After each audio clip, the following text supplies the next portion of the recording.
Degree দ্বিতীয় বর্ষের শিক্ষার্থীরা, রকের জন্য আপনাদেরকে স্বাগতম। আজ আমি শেয়ার করব মনোবিজ্ঞান তৃতীয় পত্রের সেই গোপন প্রশ্নের সাজেশন, যা পড়লে পরীক্ষা তোমার কাছে কঠিন মনে হবে না। আমি একজন সাজেশন বিশেষজ্ঞ হিসাবে বলতে পারি, মাত্র 40% সিলেবাস কমপ্লিট করেই তুমি 80% মার্ক পেতে পারো। সেটাই হলো আজকের ভিডিওর মূল আকর্ষণ। ভিডিওটি শেষ পর্যন্ত দেখো এবং রকের জন্য চ্যানেলটি অবশ্যই সাবস্ক্রাইব করে রাখো। তো চলো আমরা সরাসরি মূল সাজেশনে চলে যাই। তো আমরা প্রথমেই অতি সংক্ষিপ্ত প্রশ্নাবলী দেখে নেব। আর হচ্ছে আমাদের রকের জন্য স্পেশাল সাজেশন ডিগ্রি দ্বিতীয় বর্ষ পরীক্ষা 2023 এবং অনুষ্ঠিত হবে তোমাদের 2025। আর হচ্ছে তোমরা যারা আমাদের কাছ থেকে পিডিএফ গুলো সংগ্রহ করতে চাচ্ছ, অবশ্যই আমাদের এই যে হোয়াটসঅ্যাপ নাম্বার দেখতে পাচ্ছ, এই হোয়াটসঅ্যাপ নাম্বারে নক করলে আমরা কিন্তু তোমাদেরকে এই পিডিএফ গুলোই পাঠিয়ে দিব। এই যে উত্তর সহ রয়েছে, এছাড়া হচ্ছে তোমাদের যে খ বিভাগের সাজেশনগুলো আমরা কিন্তু উত্তর সহই তোমাদেরকে দিয়ে দিব। এভাবে তোমাদের কিন্তু গ বিভাগের প্রশ্নগুলোরও উত্তর সহই থাকবে। আর এই পিডিএফগুলোর জন্য তোমরা এই যে আমাদের হোয়াটসঅ্যাপ নাম্বারে এই যে পিডিএফগুলো দেওয়ার জন্য সীমিত চার্জ নিয়ে থাকি। আর হচ্ছে তোমরা যারা চার্জ দিয়ে নিতে পারবে না, তোমরা হচ্ছে আমাদের ভিডিওগুলো কন্টিনিউ দেখো। আমরা কিন্তু ইউটিউব চ্যানেলেই সবগুলো সাজেশনেই দিয়ে দিব। আচ্ছা চলো আমরা এখন মূল সাজেশনটি দেখে নিই। এখানে হচ্ছে দেখো অতি সংক্ষিপ্ত প্রশ্নাবলী। এক হচ্ছে জিন কি? উত্তর হচ্ছে বংশগতির বাহককে জিন বলে। এরপর দেখো 2 নম্বর প্রশ্ন, জীবনচক্রে কয়টি ধাপ রয়েছে? উত্তর হচ্ছে জীবনচক্রে 3টি ধাপ রয়েছে। 3 নম্বরে হচ্ছে মনোসামাজিক তত্ত্বের প্রবক্তাকে? উত্তর হচ্ছে মনোসামাজিক তত্ত্বের প্রবক্তা উইলিয়াম উডস। এরপর দেখো 4 নম্বর, মানবদেহে কত জোড়া ক্রোমোজোম রয়েছে? উত্তর হচ্ছে মানবদেহে 8 জোড়া ক্রোমোজোম রয়েছে। এটা তোমরা সকলেই জানো। 5 নম্বর প্রশ্ন হচ্ছে জন্ম পূর্বকালীন বিকাশের স্তর 3টির নাম লিখো। উত্তর হচ্ছে জন্ম পূর্বকালীন বিকাশের পর্যায়ে 3টির নাম হলো ভ্রূণ অঙ্কুরিতকাল, ভ্রূণকাল আর হচ্ছে ভ্রূণ বিকাশ কাল। এরপর হচ্ছে 6 নম্বর প্রশ্ন, নবজাতকের সময়কাল কত? উত্তর হচ্ছে নবজাতকের সময়কাল হচ্ছে ভূমিষ্ঠ হওয়ার পর থেকে 2 সপ্তাহ পর্যন্ত। এরপর 3 নম্বর হচ্ছে ফ্রয়েডের মতে ব্যক্তিত্বের উপাদান কয়টি? উত্তর হচ্ছে ফ্রয়েডের মতে ব্যক্তিত্বের উপাদান হচ্ছে 4টি। এরপর হচ্ছে 8 নম্বর, জন্ম প্রক্রিয়ার কয়টি ধাপ রয়েছে? উত্তর হচ্ছে জন্ম প্রক্রিয়ার ধাপ হলো 3টি। এরপর 9 নম্বর হচ্ছে জন্মের সময় সাধারণত নবজাতকের ওজন কত থাকে? উত্তর হচ্ছে 3 থেকে 4 কেজি। এরপর হচ্ছে তোমরা দেখো এই যে 10 নম্বর, অ্যাম্ব্রো শব্দের অর্থ কী? উত্তর হচ্ছে অ্যাম্ব্রো শব্দের অর্থ হচ্ছে ভ্রূণ। এরপর হচ্ছে দেখো 11 নম্বর, ফোটাস কি? উত্তর হচ্ছে নবম সপ্তাহ বা 3য় মাস পর্যায়ে জন্মের পূর্ব মুহূর্ত পর্যন্তকে ফোটাস কাল বলে। এরপর হচ্ছে তোমরা দেখো 12 নম্বর, জন্ম পূর্বকালীন বিকাশের সময়কাল কত? উত্তর হচ্ছে 270 থেকে 280 দিন। আর হচ্ছে আমি যখন প্রশ্নগুলো তোমাদের দেখাবো অবশ্যই হচ্ছে স্ক্রিনশট দিয়ে রাখবে, তাহলে তোমাদের পরবর্তীতে পড়তে সুবিধা হবে। আর হচ্ছে অবশ্যই আমাদের চ্যানেলটি সাবস্ক্রাইব করে রাখবে, তাহলে অন্যান্য সাজেশনগুলো পেয়ে যাবে।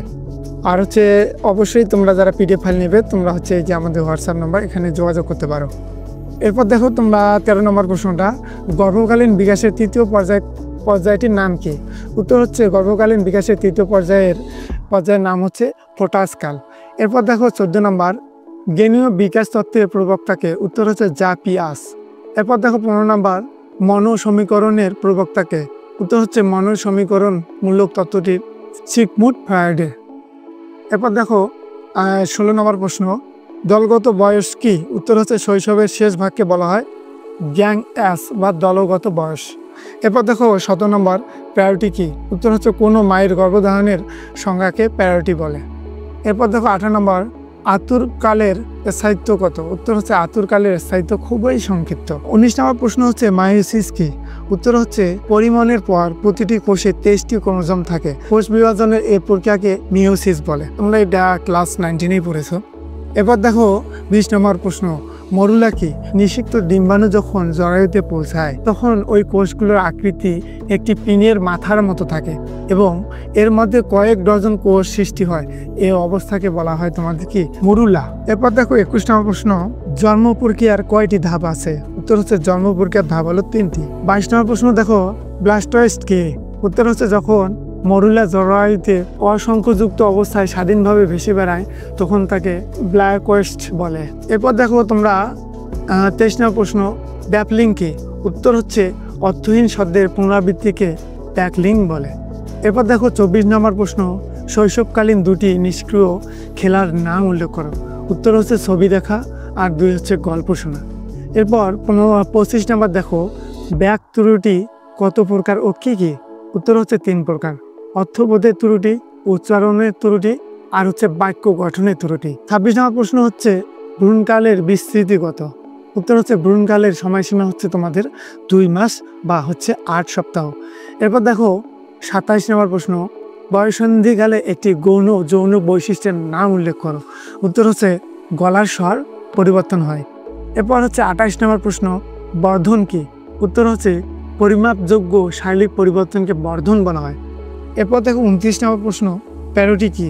উত্তর হচ্ছে কোনো মায়ের গর্ভধারণের সংখ্যাকে প্যারোটি বলে। এরপর হচ্ছে 30 নম্বর, অ্যাম্ব্রো কি? উত্তর হচ্ছে অ্যাম্ব্রো, যে এটা তখন বলছিলাম ওখান থেকে দেখে নেব।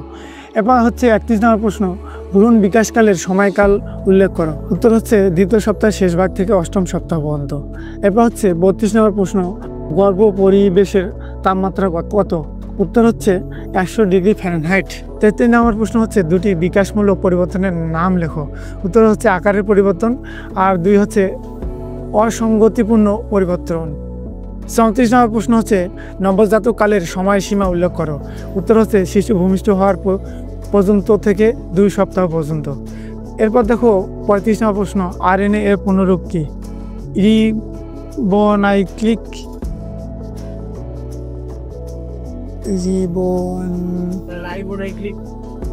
রাইবোনাইক্লিক কি রে? এসে এখানে মানে পুরোটা দেওয়া নেই। 35 নম্বর প্রশ্ন হচ্ছে আরএনএ এর পূর্ণরূপ কি? উত্তর হচ্ছে রাইবোনাইক্লিক অ্যাসিড। এরপর দেখো 36 নম্বর প্রশ্ন, গর্ভধারণের স্তর কয়টি? উত্তর হচ্ছে 3টি। এরপর হচ্ছে 37 নম্বর, 3টি সক্রিয় খেলার নাম উল্লেখ করো। উত্তর হচ্ছে ফুটবল, হকি আর হচ্ছে হাডুডু। এরপর হচ্ছে 38 নম্বর প্রশ্নটি দেখো, দুটি গৌণ যৌন বৈশিষ্ট্যের নাম লেখো। উত্তর হচ্ছে চুল ও ত্বক।